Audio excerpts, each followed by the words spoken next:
Hey, today I'll be discussing about lab number 5. In this lab, we are comparing the analyzed motion of a tennis ball before and after getting hit by a racket to a computational model using a fundamental principle of physics, Newton's second law.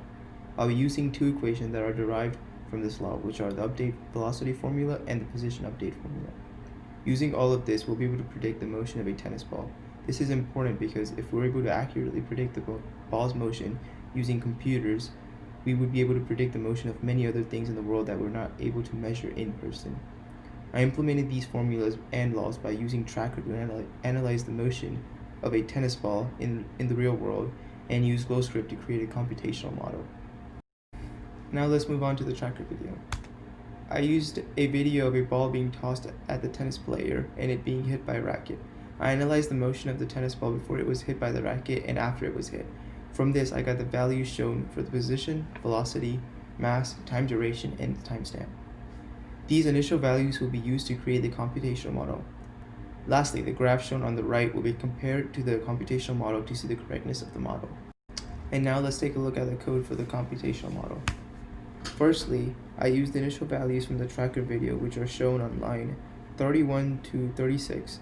Then, I split the code into two iterations. The first iteration from 0 to 0.769 seconds is the motion of the tennis ball before it was hit by the racket.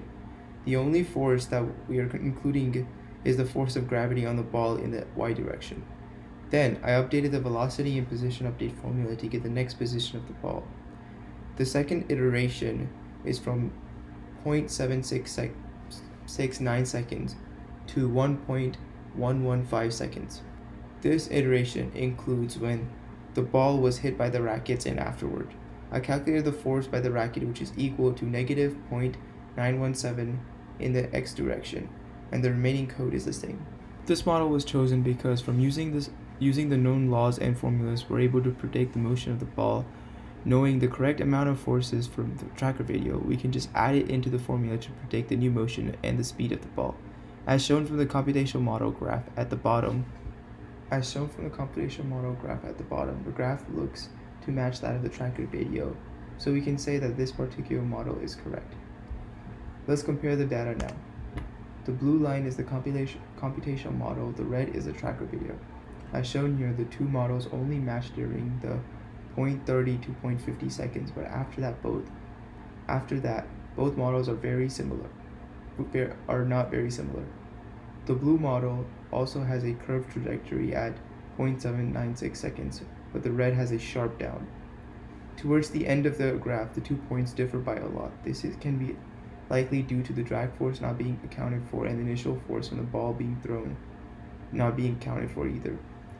The way I could improve this model and possibly make it more accurate is by adding the drag force and not counting the force from the racket to be included after being hit.